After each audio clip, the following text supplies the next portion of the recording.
Hola chicos, mi nombre es Angélica Vargas, docente de matemáticas de la Universidad Colegio Mayor de Cundinamarca, y en esta ocasión los acompañaré para que hablemos acerca de las ideas fundamentales que nos permiten organizar información y construir fundamentos lógicos. Siempre que nosotros estamos ordenando, clasificando, nuestra mente de forma natural agrupa cosas por características similares. Este concepto tiene un lenguaje formal en matemáticas para poder hablar con claridad de ello y se denomina conjunto. A continuación les voy a mostrar los conceptos fundamentales, algunos ejemplos, para que posteriormente desarrollemos algunas actividades respecto a ello.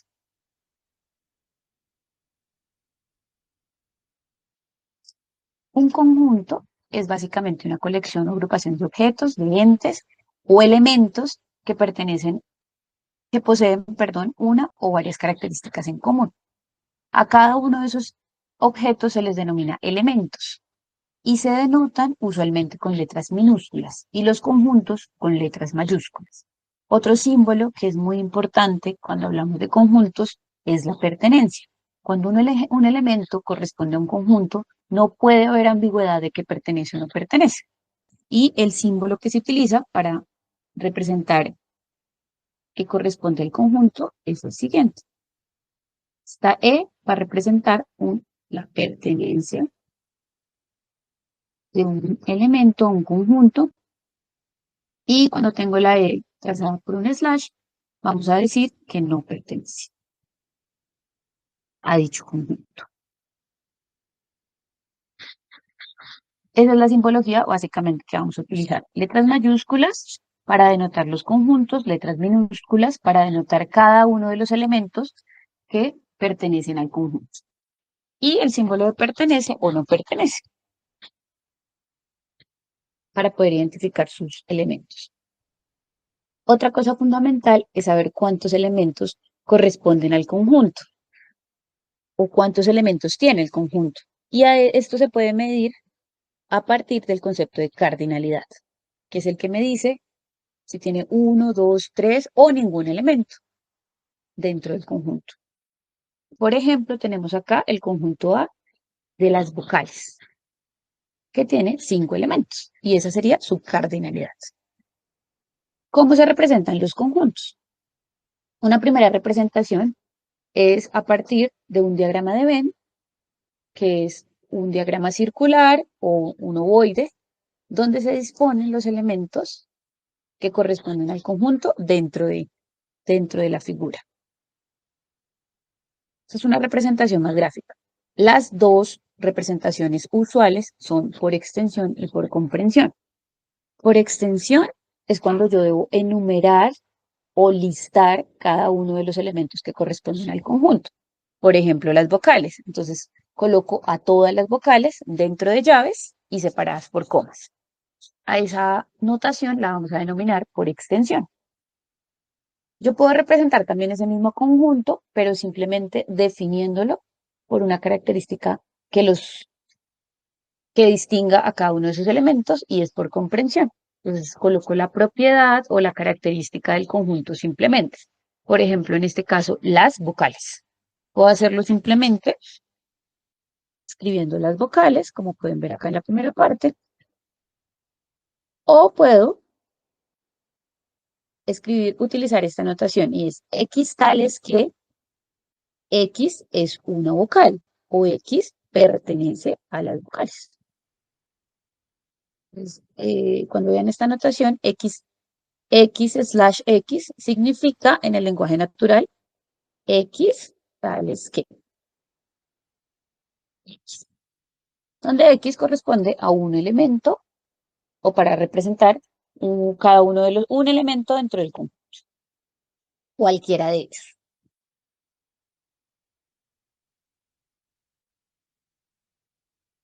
¿Qué clases de conjuntos podemos encontrar? Entonces, el primer conjunto del que vamos a hablar, que es muy importante, es el conjunto universal. El conjunto universal es un conjunto que definimos para evitar confusiones y donde se especifican todos los elementos que lo conforman. Es como la base de la cual podemos extraer otros conjuntos. Y lo vamos a denotar con una U mayúscula. Entonces representa a todos los elementos. Siempre que estemos, ese conjunto universal pues no es único, depende del contexto del que estamos hablando. Por ejemplo, nosotros podríamos decir que el conjunto universal es todo el abecedario y dentro del abecedario tengo un conjunto más pequeño que son las vocales. Pero yo lo defino cuando defino mi situación inicial. ¿Cuál es el conjunto que los va a contener a todos los elementos? Está el conjunto vacío, es decir, el conjunto que no tiene elementos o cuya cardinalidad es cero. Lo podemos representar con este cero tachadito o simplemente con dos llavecitas solitas. Está el conjunto unitario, que es el conjunto que se caracteriza porque solo tiene un elemento. No importa qué tipo de elemento contenga, pero solamente es uno. Debe ser único. Por ejemplo, el presidente de la República. Cada país solamente tiene un único presidente.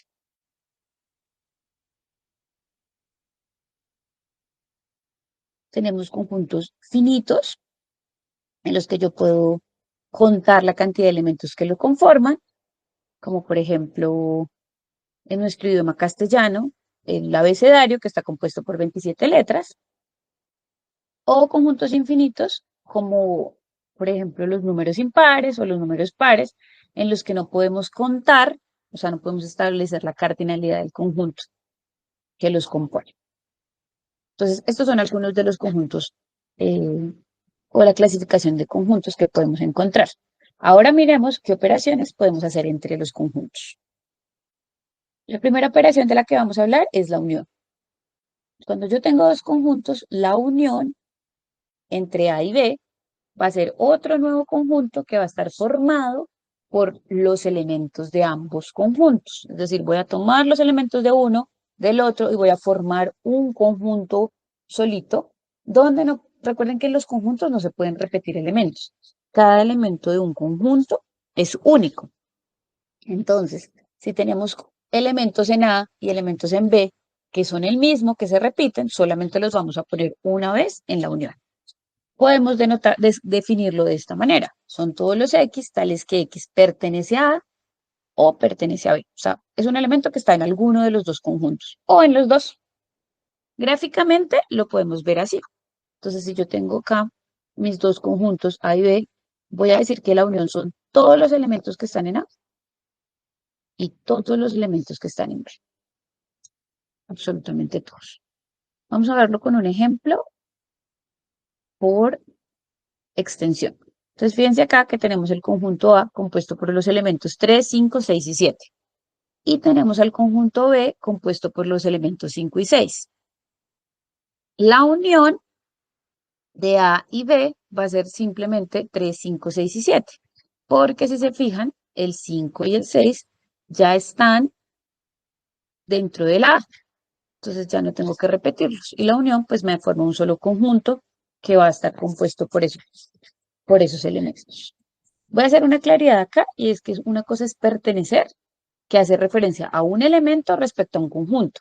Y otra cosa es la contenencia. Ese símbolo también de pronto lo pueden encontrar. Contenencia. Contener o no contener. La contenencia hace referencia a un conjunto respecto a otro conjunto. Entonces yo puedo tener un conjunto muy grande y dentro de ese conjunto tener conjuntos más pequeñitos que están contenidos dentro de ese. Entonces no nos vayamos a confundir con esas dos notaciones. Contenencia de un conjunto a otro. Pertenencia de un elemento a un conjunto. Otra operación que podemos desarrollar con nuestros conjuntos es la intersección. Cuando yo tengo dos conjuntos A y B, la intersección está formada solamente por los elementos en común que tienen los dos.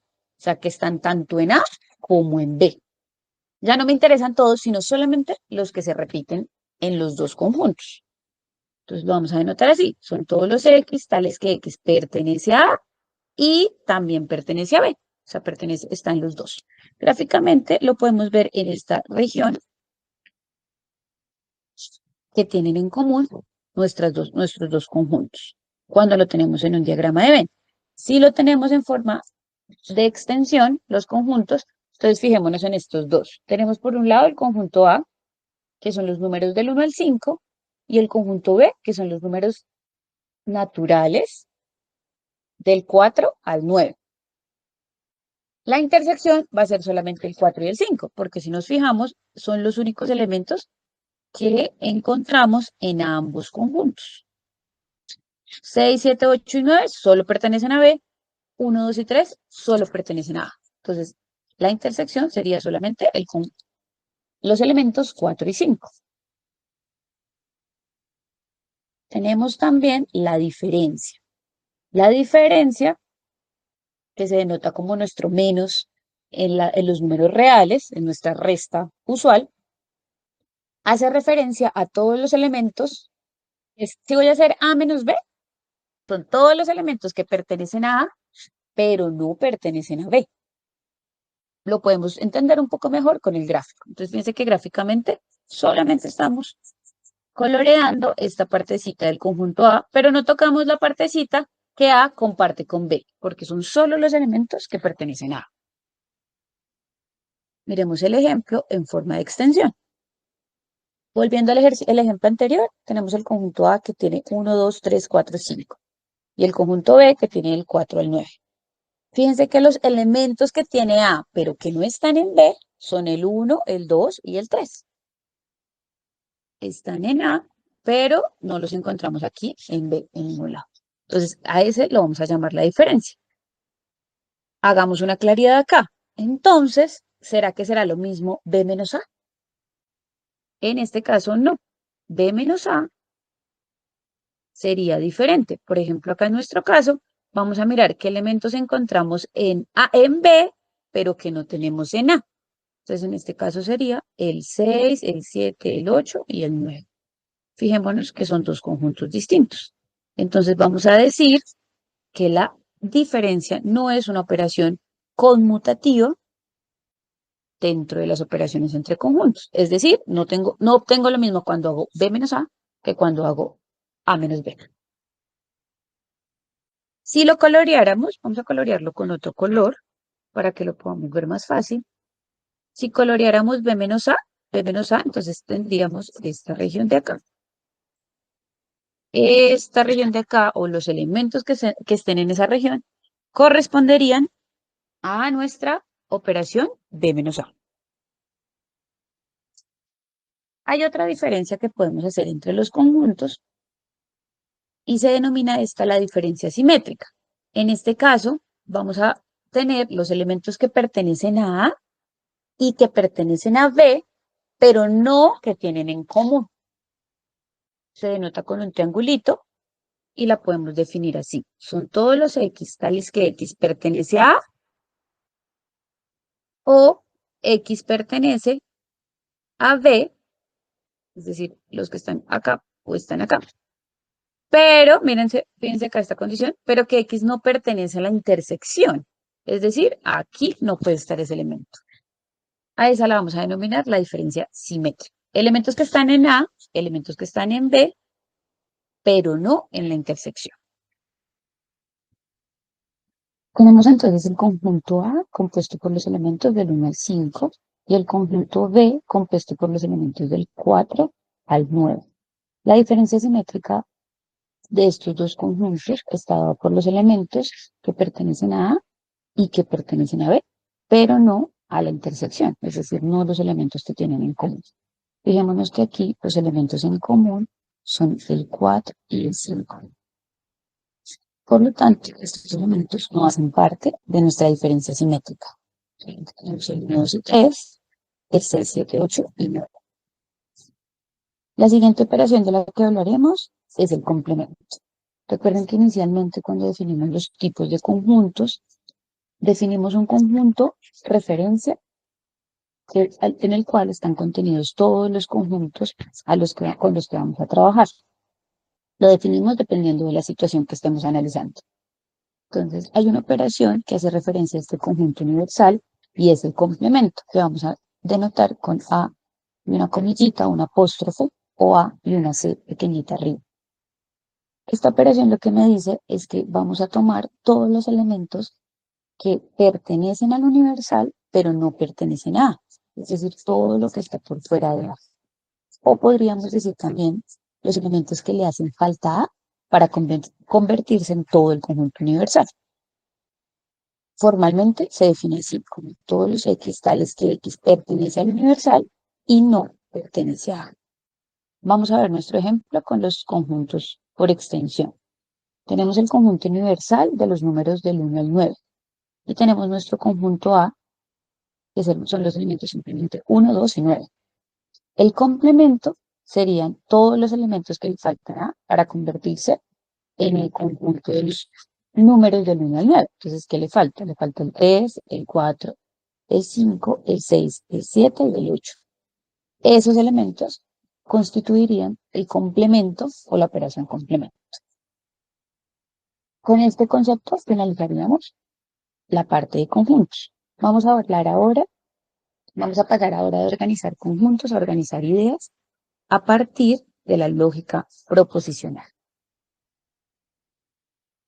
La proposición es una expresión lingüística que tiene la propiedad de podérsele asignar un valor de verdad. Es decir, podemos decir si la oración es verdadera o es falsa, sin duda a confusión o ambigüedad. Todas las proposiciones son oraciones. Sin embargo, no todas las oraciones son proposiciones. En el lenguaje natural que utilizamos para comunicarnos en nuestra vida cotidiana, utilizamos oraciones de diferentes tipos, oraciones interrogativas, oraciones exclamativas, oraciones dubitativas, para dar órdenes, y no todas ellas corresponden a las proposiciones, sino solamente a aquellas afirmaciones o negaciones de las cuales todos podemos decir si son verdaderas o son falsas. Algunas son verdaderas en términos generales o falsas en términos generales, otras dependen del contexto o de la posición que esté adoptando la persona en ese momento, pero siempre le puedo asignar un valor de verdad. Aquí tenemos algunos ejemplos de preposiciones, de oraciones, algunas proposiciones y otras no. Doris es la primera oveja clonada, es una proposición. El átomo es una molécula, también es una proposición. ¿Qué es la lógica? Esta sería una oración interrogativa, pero no una proposición. Debemos honrar a nuestros héroes. Esta es una proposición, que es una afirmación que dependiendo de la posición moral o de la cultura, podemos decir si es verdadera o es falsa, pero es una afirmación y le podemos asignar un valor de verdad. Casi me saco la lotería, es una exclamación, no hace parte de las proposiciones. El cuadrilátero es un polígono de 4 lados, es una proposición. Quizá llueva mañana, no es una proposición. Valentín es bueno, es una proposición. El triángulo es inteligente. Esta no sería una proposición porque le estoy asignando una cualidad a un objeto que no la posee. A es la capital de Perú. No es una proposición, dado que no sabemos quién es A. No podemos determinar si es falso o es verdadero. ¿Habla usted español? Es una interrogación. Tome 2 aspirinas. Es una orden, pero no una proposición a la cual yo le puedo asignar un valor de verdad. En conclusión, para que una expresión lingüística pueda ser proposición, debe cumplir con estas propiedades. Debe ser una oración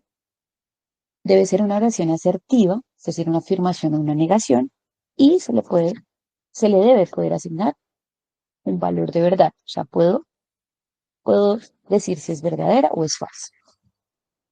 Las proposiciones se clasifican en 2 tipos. Tenemos proposiciones simples, que son aquellas que carecen de conectores y negaciones. Por ejemplo, San Marcos es la universidad más antigua de América. Y tenemos las proposiciones compuestas, que son aquellas más complejas, que surgen a partir de la unión de varias proposiciones simples a través de algo que denominamos en lógica conectores lógicos, o a partir de negaciones. Por ejemplo, el tiempo es absoluto o relativo. Aquí estamos incluyendo un conector. Hoy no es lunes. El no, estamos incluyendo una negación. Y eso hace que mi proposición sea compuesta. Aquí tenemos algunos ejemplos de proposiciones simples y compuestas. Yo digo un triángulo tiene 3 lados, es una proposición simple. Pero cuando digo llegué tarde porque había mucho tráfico, estoy añadiendo un conector para separar dos oraciones, esa sería una proposición compuesta. En lógica, para formalizar el lenguaje natural, que es el que nosotros utilizamos en la vida cotidiana para comunicarnos, para dar órdenes, para expresar deseos o sentimientos. En la lógica, este lenguaje se formaliza, es decir, se transcribe a una notación científica para poder formular conocimiento. Es un lenguaje especializado que nos permite realizar operaciones y llegar a conclusiones lógicas.